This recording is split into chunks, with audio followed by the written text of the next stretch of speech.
Well, welcome to the deep dive. Because today is Saturday, June 28th, 2026. And that brutal constriction is exactly what we are watching play out on the largest stage in sports. It really is. The sprawling 48-team group stage of the FIFA World Cup is officially over. We've endured the chaos, the map has severely shrunk, and we are now locked in with the final 32 teams. The survivors. Right. So the mission of this deep dive is to really unpack the sheer, overwhelming reality of the last 24 hours.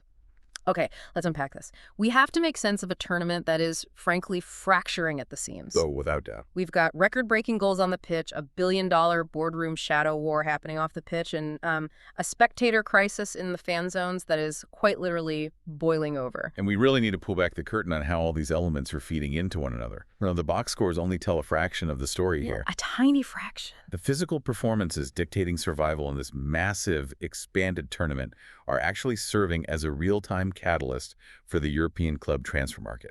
Which is wild to watch happening simultaneously. It's unprecedented. Right. And then you add in the immense physiological toll, forcing athletes and traveling fans into this very specific North American summer environment is pushing human endurance to a dangerous brink. Let's start with the survivors on the grass then. The round of 32 kicks off today. We've got South Africa taking on Canada at SoFi Stadium in LA. It's going to be a great match. For sure. But to understand the stakes of today, you have to look at the wreckage of the path to get here. Let's look at Group L. England handled Panama with a 2-0 win in very rainy New York. Rainy. Yeah.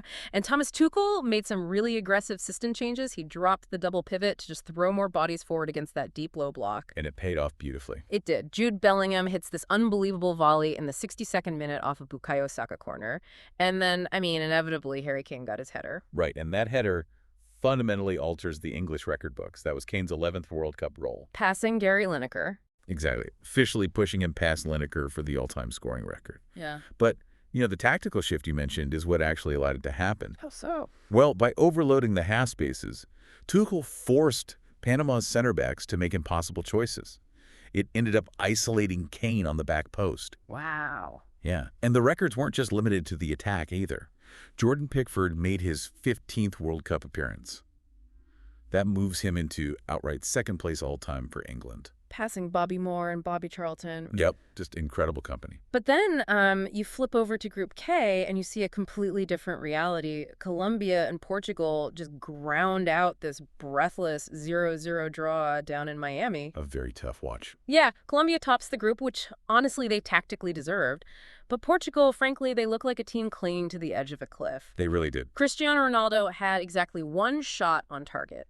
And watching that match, it wasn't just that he missed chances. He looked like entirely isolated out there. Well, he was effectively stranded by the game state.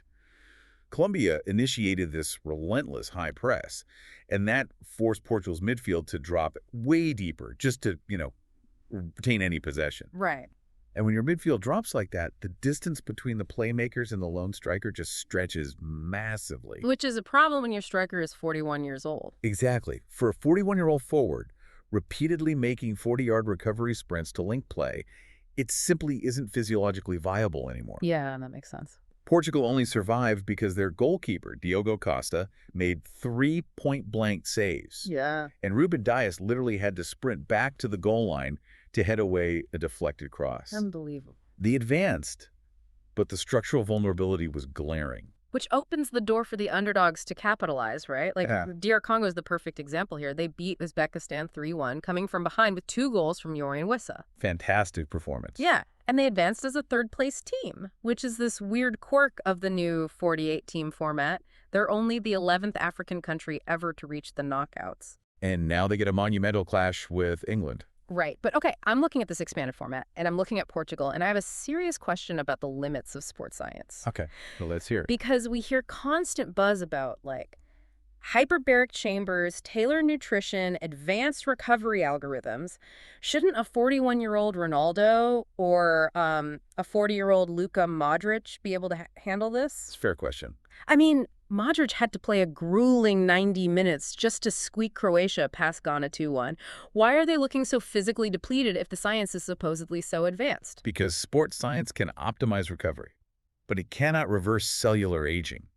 Or defeat the fundamental realities of the human circadian rhythm. The travel. Exactly. The expanded 48-team format requires teams to travel across up to 3 different North American time zones between matches. Oh, wow. And when you disrupt a player's sleep architecture, specifically those deep REM cycles where human growth hormone is released to repair micro tears in the muscle tissue, the recovery deficit just compounds. So a younger player can just handle that better. Yeah, right. A 23-year-old can mask that deficit with sheer biological resilience. A 40-year-old simply cannot. Modric had to empty his biological reserves just to secure an assist. That's brutal. The science mitigates the damage, sure, but the sheer biomechanical load of a 90-minute match in this specific travel format will always expose aging legs eventually. Unless, it seems, your name is Lionel Messi. Well, yes, that is the exception. Because the contrast here is just staggering. While Ronaldo is stranded against Colombia, Messi is bending the tournament to his reality.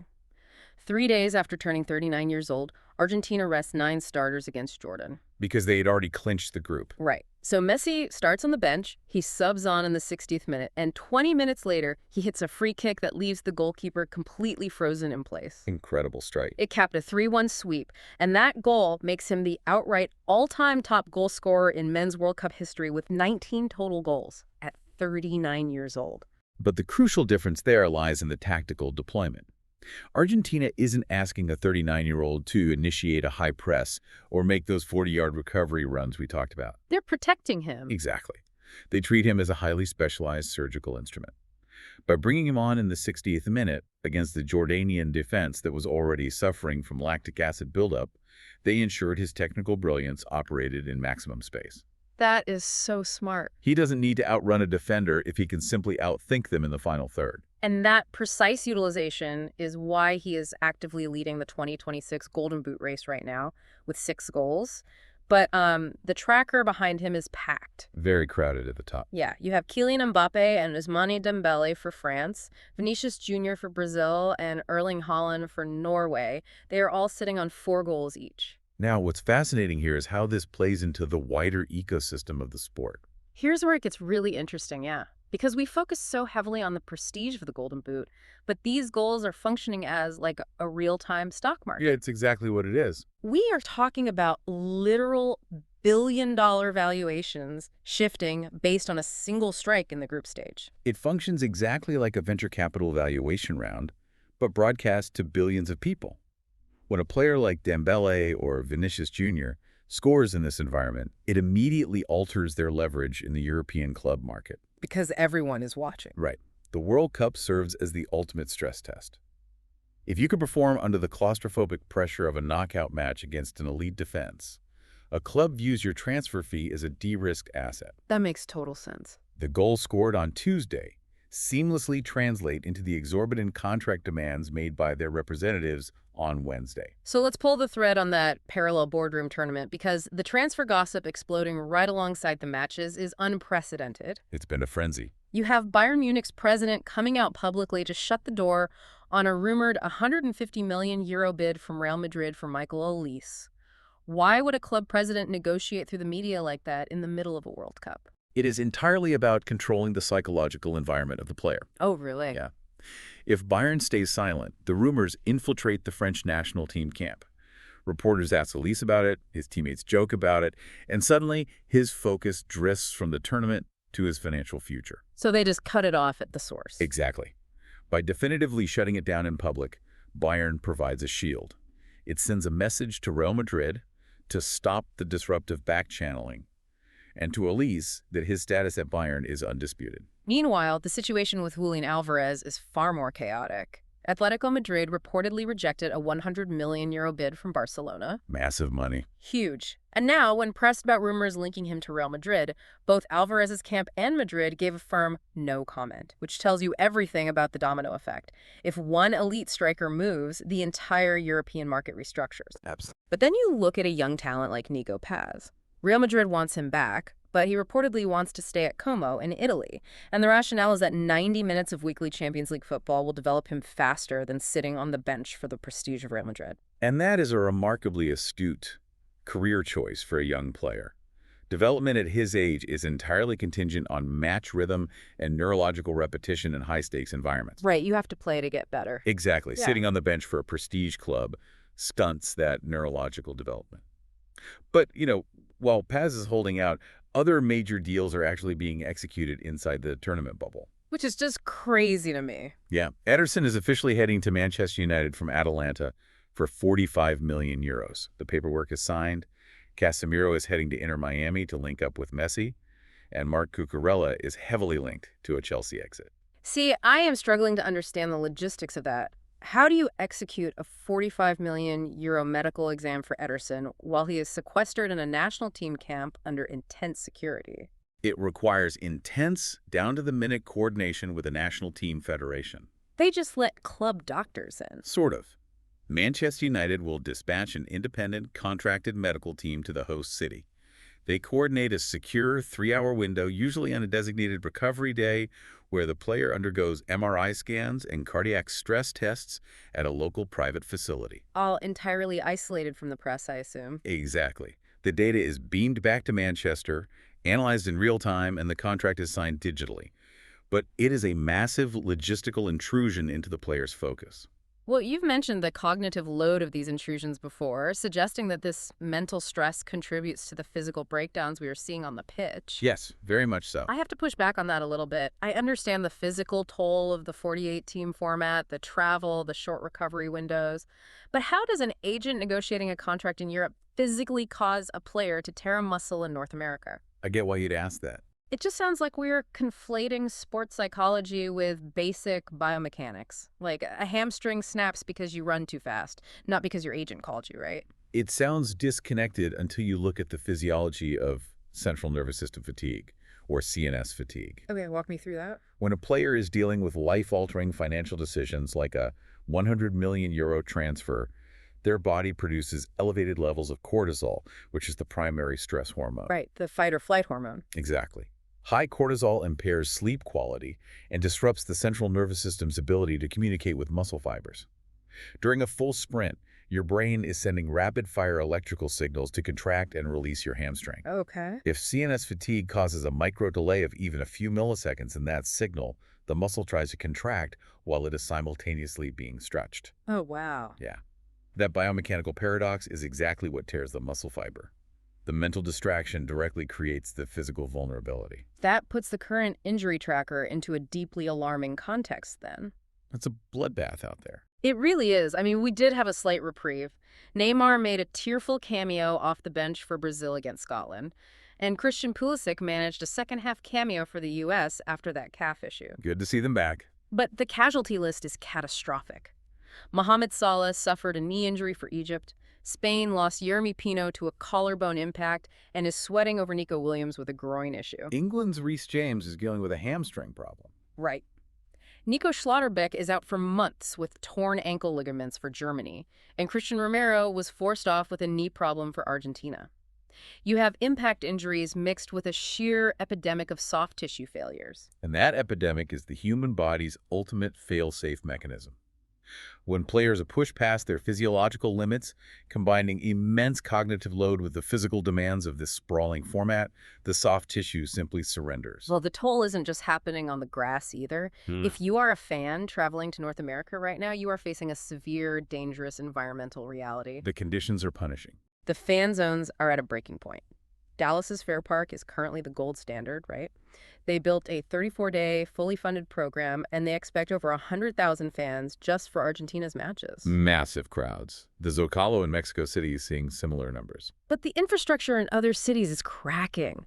New York and New Jersey had this massive 45,000 capacity plan for Liberty State Park, and it completely collapsed at the last minute. And the failure of that Liberty State Park plan is a masterclass in underestimating urban logistics. What actually happened there? Well, you simply cannot safely funnel 45,000 highly energized people into an area that relies primarily on limited ferry access and a single light rail line. Oh, yeah, that sounds like a nightmare. The bottleneck risk in an emergency scenario was deemed catastrophic by local authorities. They had to execute a massive pivot to fan zone Queens at the Billie Jean King Center. Because they already have the transit set up for the U.S. Open. Exactly. Leveraging the existing subway infrastructure. They even had to hand ticketing logistics to Live Nation just to control the crowd flow, and they opened a smaller fan village at Rockefeller Center to absorb the overflow. But crowd control is only half the battle. The heat has become the dominant, unavoidable storyline of this World Cup. It is oppressive. Southern U.S. cities like Houston, Miami, and Dallas are routinely hitting temperatures over 105 degrees Fahrenheit. And it's not just the heat, it's the humidity. I don't think people realize how dangerous it is to stand on concrete watching a screen for 3 hours in those conditions. No, they don't. Yeah. You are referring to the wet bulb globe temperature, which measures heat stress in direct sunlight, considering wind speed and humidity. Right. When humidity is incredibly high, as it is in Houston or Miami, human sweat cannot evaporate into the already saturated air. And evaporative cooling is the body's primary defense mechanism against overheating, right? Exactly. When that fails, your core body temperature spikes rapidly, leading directly to heat exhaustion or fatal heat stroke. Cities have deployed shaded cooling zones and aggressive hydration stations, but water alone cannot lower a dangerous core temperature if the sweat cannot evaporate. And we have to be absolutely clear about the financial reality of this danger for traveling fans. So, what does this all mean? Well, a single emergency room visit in the United States for heat stroke requiring IV fluids and observation can cost between $3,000 and $10,000 if you do not have comprehensive travel insurance. It's staggering. A moment of dehydration can turn into a life-altering financial event. It requires a level of spectator endurance and strategic planning that goes far beyond merely showing up to support a team. It is a physiological test for the fans in the exact same way it is a test for the players. I just want you, the listener, to take a moment to process the sheer scale of what you are witnessing right now. You are watching history being actively rewritten by a 39-year-old Lionel Messi, tactically deployed to bend defenses to his will. Truly historic. You are watching high-stakes boardroom negotiations dictate the future of billion-dollar football clubs right alongside the matches. And you're watching hundreds of thousands of people brave failing infrastructure and brutal, dangerous summer heat just to feel the collective joy of a ball hitting the back of a net. If we connect this to the bigger picture, I want to leave you with a final thought to mull over as we move into the knockouts. Okay. We discuss Nico Paz, a player actively prioritizing actual minutes on the pitch over the prestige of Real Madrid. But simultaneously, we see this entire national tournament functioning as an audition for massive club transfers. Right. So if players and agents are increasingly viewing the World Cup primarily as a mechanism to secure lucrative club contracts, are we approaching a paradigm shift? Will the financial gravity and mechanics of the European club transfer market eventually overshadow the inherent prestige of winning the World Cup itself? Man, that is a huge question. The map continues to shrink, the resources are depleting, and the pressure is completely suffocating. Outlast the heat, survive the boardroom rumors, and keep your eyes on the pitch. Thanks for joining us to unpack the chaos. We will catch you on the next deep dive.